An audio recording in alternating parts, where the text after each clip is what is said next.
Good evening and welcome to the Wings News Network. We have a special report about a new technology that is making great safety achievements in the oil industry. Tonight we'll be visiting the Alpine production facility located on the North Slope of Alaska. At the Alpine facility, the personnel have refined their technology to fit their exact needs. They have named the process WINGS. It's an acronym that stands for Workforce Involvement Nurtures Greater Safety. Within the WINGS process, the technology is called BAP, Behavioral Accident Prevention Process. Here is our on-the-scene reporter, Lindsay Hunter, to give us a report on how well the process is doing. Lindsay? Good evening, Vicki. The WINGS process is a tool for the improvement of the safety culture at Alpine. Just to give you an example of how it works, this evening while I was unpacking my equipment, someone offered to do an observation of me. I agreed, and they quickly informed me that while lifting a box, I was reaching into the red zone. Lindsay, what is the red zone? It's part of another safety process at Alpine called Safety in Motion, or SIM. SIM techniques help teach us ways to prevent soft tissue injuries. Body mechanics is another way that a trained WINGS observer will look for during an observation.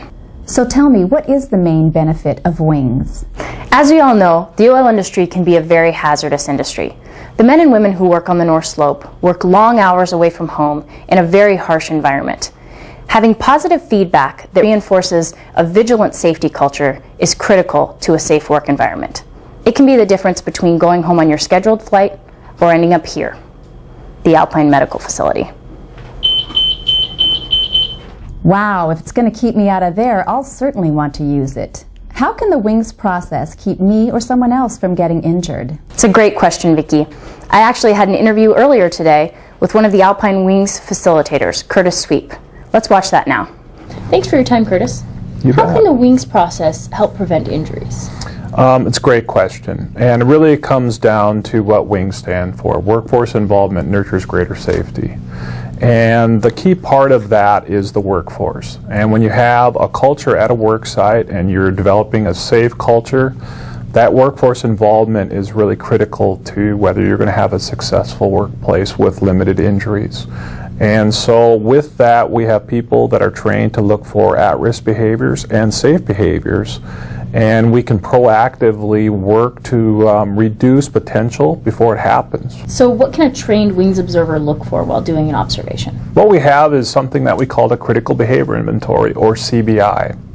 And what this is we teach our observers in a day and a half of class on certain behaviors to look for. And these are behaviors that have either caused an injury in the past or have the potential to cause an injury. They learn on how to recognize those behaviors during an observation where they're watching someone doing a task, and have a conversation with that worker about what they did well, what they did safely during the job, and potentially what could hurt them. So how can an observation help the employee who's actually being observed? After the observation has taken place, they have a feedback time. And this is where the observer has just a conversation. They're just talking with the worker about what that person did well, what they did safe during that work task, and have some very specific feedback for them on what they did that kept them from getting hurt, had that risk potential, and then the things that potentially they could have done differently. And having a conversation at that time to come up with maybe some solutions to do it differently, identify some suggestions, and the best thing there is that coming from the worker to come up with those ideas. So what can the WINGS steering team do when a barrier is identified?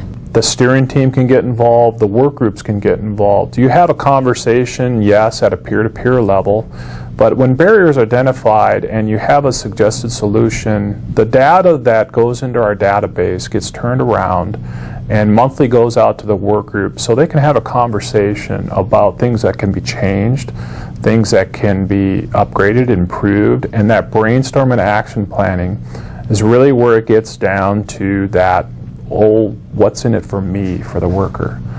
And this is where a worker identifies that, you know what, WINGS can really help me out a lot. So just to sum things up, it sounds like the WINGS process is about establishing a critical behavior inventory, actively searching to eliminate the risks identified, and reinforcing safe behavior, in all to prevent injuries.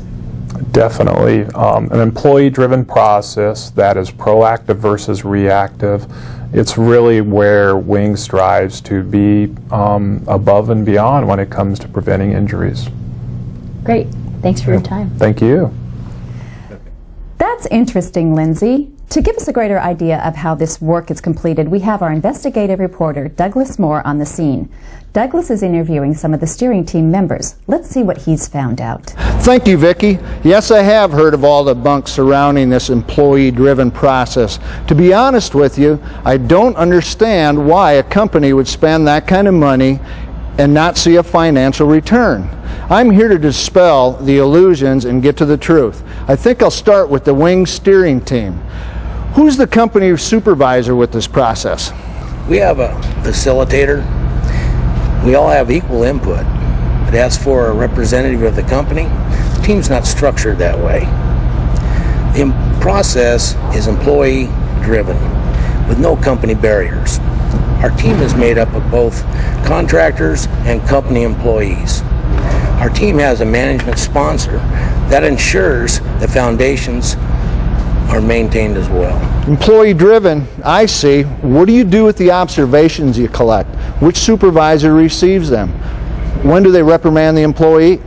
Oh, that's not how it works. Observations aren't done to collect data for supervisors. They're done to collect data for the workers themselves so they can better recognize safe or at-risk behaviors. When an observation is done, there's no names attached to it. Nobody knows who was observed, and the person doing the observation just writes his or her number down on the card. So nobody really knows who did the observation, let alone who it was done on. The company spent way too much time and money on this process to have the workforce alienated from it by some supervisor using it as a reprimanding tool. Since behavior-based safety has been in Alaska, there's never been a case of a worker being reprimanded as a result of an observation being done on them. So if you buy off on that, I'll follow along for now. So tell me, how did you come up with the CBI? Did the company tell you what to look for? Well, we actually got some help from other behavioral-based safety teams on the North Slope.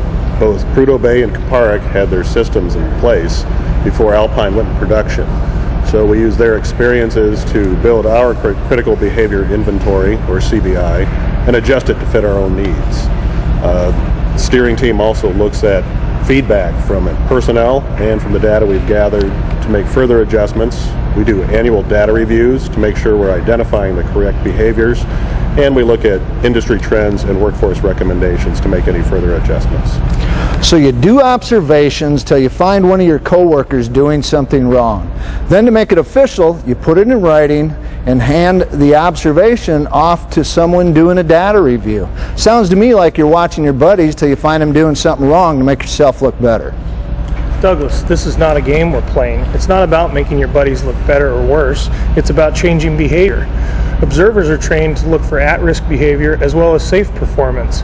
Observations are done to prevent injuries. Data is used to create a safer work environment for everyone. Barrier removal or behavior modification is what it's all about. Workers participate by doing observations and by asking to be observed. It's not a mandatory process. It's voluntary. We want everyone to know the process is here for them. Behavior modification, does just sound like corporate America. This story might be bigger than what we thought. Back to you, Vicki. Thanks, Douglas. We have standing by field reporter Rocky Tuyak. Rocky, how does the review committee work? Thanks, Vicki. When the work groups meet, they review all the collected data and make recommendations on how to remove unsafe barriers. There's actually one group meeting now. Let's let them explain. Dave, can you explain exactly what barriers are? Well, Rocky, barriers are anything that keep you from working safely. There are three types of barriers. There's easy, difficult, and not in your control. Easy barriers can be something as simple as taking your safety glasses off your hat and putting them on. Difficult barriers take a little bit more time and effort, but usually they can be straightened out between the observer and the person being observed. Out of control barriers usually take engineering design or changes. Okay. How do you identify barriers? Barriers are identified during an observation. And the categories, as Dave mentioned earlier, are easy, difficult, and not in control. And they would be identified during the conversation between the worker and the observer. Okay, so the barriers to working safe are identified. How do you remove them? Well, group action planning is the best way to remove the barriers. Usually the person doing the work has the best idea or solution to the problem, and that's why we like to keep it at the worker's level when we have our discussions. It helps us with brainstorming our action items. Vicki, it looks like the team is on top of removing unsafe barriers here at Alpine. I'm Rocky Tuyak. Back to you. Earlier today, I spoke with Ray Hinchcliffe, Alpine Field Manager. We discussed the benefits of the WINGS process and how it has helped reduce injuries at Alpine. The goal is 0 incidents, and the Alpine family dedicates its energy to reach that goal. What are your feelings about the WINGS process? The WINGS process is great. It's the cornerstone of our safety program at Alpine. And has that process helped reduce injuries? Oh, definitely. We've had a reduction in injuries ongoing now for about 6 years, and a lot of that really is driven by the WINGS process. And how has that process helped reduce injuries? We use it to help us identify at-risk behaviors, and then from that, identify those at-risk behaviors through our data reviews. We take that data and we share it with our workers to help them be proactive during the month on ways they can be safer. So you have people working specifically on the WINGS process? Yes, everybody's a volunteer. We have 2 WINGS steering team coordinators or facilitators, and they kind of manage the program, but it's all volunteers. We have a steering team committee and a lot of subcommittees, but everybody in the workforce is involved in the WINGS process. Wow, we have right now about 100% of the workforce is trained observers.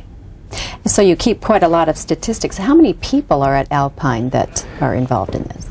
Well, on average, we have somewhere between 350 and 400 people, and that includes contractors. Not all of those are involved in the WINGS process, but the majority of them are. And we, on average, get around 350 to 400 observations a month. So you can see on average it's about 1.25 observations per person, which is quite significant. That is good. Do you have coworker buy-in from pretty much everybody? Oh yes. I mean, that's really the key. People have got on board and are enthusiastic about it. They embrace the process. They're active in it. And because of that, it's kind of a culture thing at Alpine. So Ray, where do you see this program in, say, 5 to 10 years? Well, hopefully it's improved, but you know, the program or the process right now is really doing well. I think the key is just to keep the enthusiasm of the employees involved in it, and that's the key of the whole process is involvement, and that's really our acronym: Workforce Involvement Nurtures Greater Safety, and it's basically, I think that's the hopefully the program will be in 5 years. It'll still have a high level of involvement, because with that involvement we see the improvement in our safety program.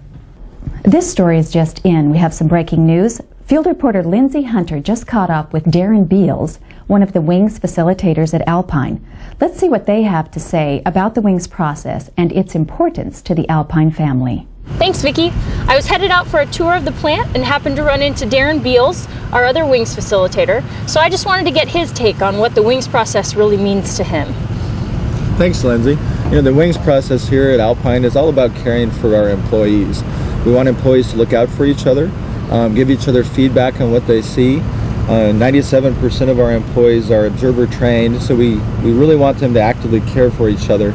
Because the bottom line is we want people to come to the slope, make an income for their family, and be able to go home in a healthy and safe manner just like they came to work, so they can enjoy a quality of life with their family as well. Great. I think that really sums up the WINGS process. Back to you, Vicki. Thanks, Lindsay.